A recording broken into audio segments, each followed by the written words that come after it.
f'dan il-programm jidhru xi prodotti kummerċjali.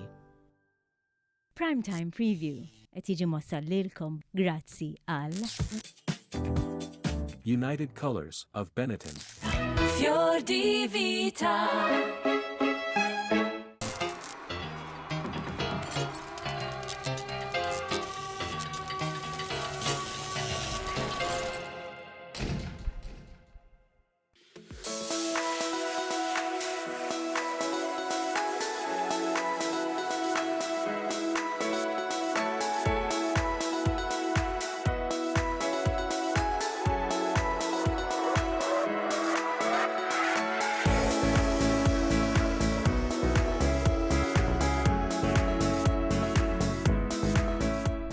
Allura, xi tgħiduli, da sajf qegħdin gawduh.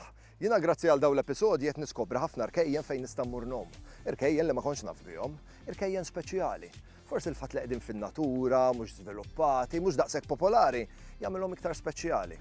Però f'dal postijiet niftakar x'responsabilità għandna, responsabilità li nieħdu ħsiebhom u l-iskart li nipproduċu waqt li nkunu qegħdin hemmhekk noħduh lura ma' nad-dar. U jekk nistgħu inħalluhom iktar notfa milli nsibuhom. Il-Malti jgħid fawissu l-eneb iħallik tmissu. Ovvjament għax ix-xahar ta' wissu iġib miegħu il-frott tajjeb tal-eneb. L-eneb Malti kemmu tajjeb. Jekk naħsbu fl-eneb Malti, niftakru dina huwa l-eneb tradizzjonali Malti, l-eneb l-abjad. U mbagħad il-ġellowża huwa l-enba l-ħamra. Minnhom ovvjament nipproduċu l-inbit, però fis-sajf kisħin ħdejn il-baħar jinżlulek għasel. Ovvjament niftakru wkoll kemm il-bdiewa jaħdmu biex iwaslulna l-frott u l-ħaxix fuq l-imwejjed tagħna. Bħalissa jkunu qed jippreparaw l-għeliq tagħhom għall-istaġun li ġej, il-ħarifa u għax-xitwa, staġun li miegħu iġib ħafna iktar xita. Tlaqna niskopru bajja oħra, imxu.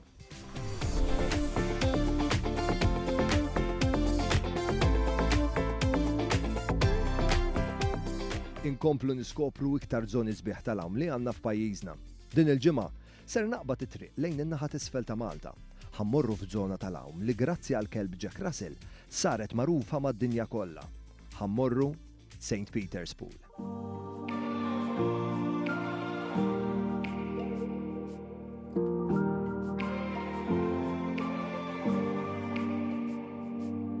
St. Peter's Pool u l-bajjiet tal-madwar huma bajjiet oħra li għaxqu lilna l-Maltin bil-preġju ta' kemm sabiħa n-natura. St. Peter's Pool jinsab fuq il-kosta ta' Xlokk ta' Malta, ħdejn il-Port ta' Marsa Xlokk. Hawnhekk huwa pjuttost pittoresk, ikkaratterizzat mill-blad bajdani u baħar ċar kristall. Din il-bajja hija ffurmata minn formazzjonijiet ta' blat naturali u toffri esperjenza tagħhom tranquilla u mwarba. St. Peter's Pool huwa magħruf mad-dilettanti tal-qbis fil-baħar mill-loli, qbis mill-irdum. St. Peter's Pool jatratta lil dawk li jkunu qegħdin ifittxu li għanqlu xi ftit adrenalina, dawk li jitpaxxew jaqbżu fl-ilmijiet fondi. Għal-bosta snin, din il-bajja ma tantx kienet magħrufa. In-nies li kienu jiffrekwentawha kienu ftit nies tal-lokal. Iżda fil-Matta Karmelo u l-kelb tiegħu Titti tawa fama internazzjonali. Qabela kien wieħed min-nies tal-lokal famużi għal qbis sinkronizzat tiegħu flimkien mal-kelb tiegħu, Jack Russell, Titti. Dawn id-duo malaj saru ikona globali, filmat li rawh bosta miljuni madwar id-dinja. Fi ftit żmien dan il-filmat ta' Titti u Karmelo jaqbżu flimkien rawh il-fuq minn 10 miljun persuna fuq YouTube. Sfortunatament, Titti llum m'għadux magħna. Però il-qbis sinkronizzat ser ikompli din id-darba qed naraw lil Tina.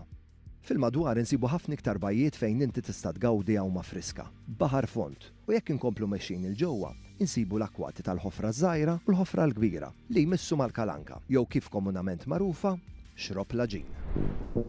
Fis-sajf m'hemm xejn nisbaħ milli tqatta' ħin ħdejn il-baħar jew fil-baħar u aħna flimkien ma' Fior di Vita hekk irridu narawkom. Ibatulna ritratt tagħkom ħdejn il-baħar, fil-baħar jew taħt l-umbrella, waħedkom jew f'kumpanija. U dak ir-ritratt li tibatulna grazzi għal Fior di Vita jista' joħroġkom rebbieħa. Ibatuli r-ritratti tagħkom permezz ta' messaġġ privat fuq il-paġna ta' Facebook u imbonnici.tv. Qed nistennew ir-ritratti tagħkom.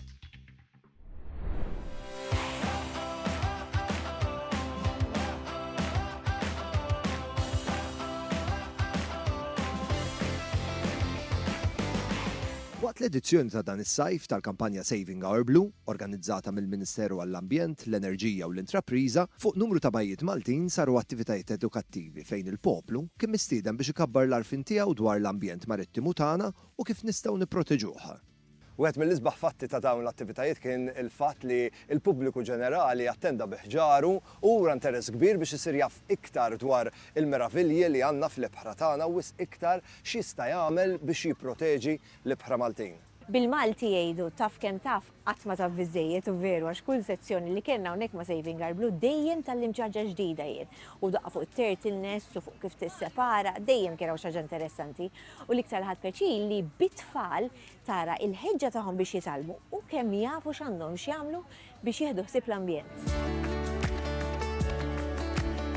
Ma stax jonqos li waqt l-edizzjoni ta' din is-sena ta' Saving Our Blue ħadna l-okkażjoni biex inkomplu nqajmu kuxjenza dwar il-plastik li jintuża darba biss. Kif ukoll nippromuovu attivitajiet fil-ħajja ta' kuljum li huma iktar sostenibbli. Bħal eżempju, ma tużax boros tal-plastik u minflok tuża boros ta' ċarruta u basktijiet ta' ċarruta li jistgħu jeqgħu jintużaw.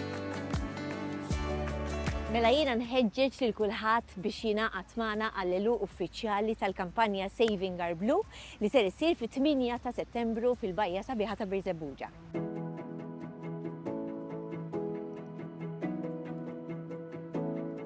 Nhar il-ġimgħa 8 ta' Settembru fil-Bajja Sabiħa ta' Birżebbuġa l-għeluq uffiċjali tal-kampanja Saving Our Blue b'numru ta' stands edukattivi u attivitajiet tal-familja kollha mill-4 ta' wara nofsinhar il-qudiem. Ingħaqad magħna biex tiddeverti u tieħu gost magħna, però fuq kollox tkun parti mis-soluzzjoni u mhux mill-problema.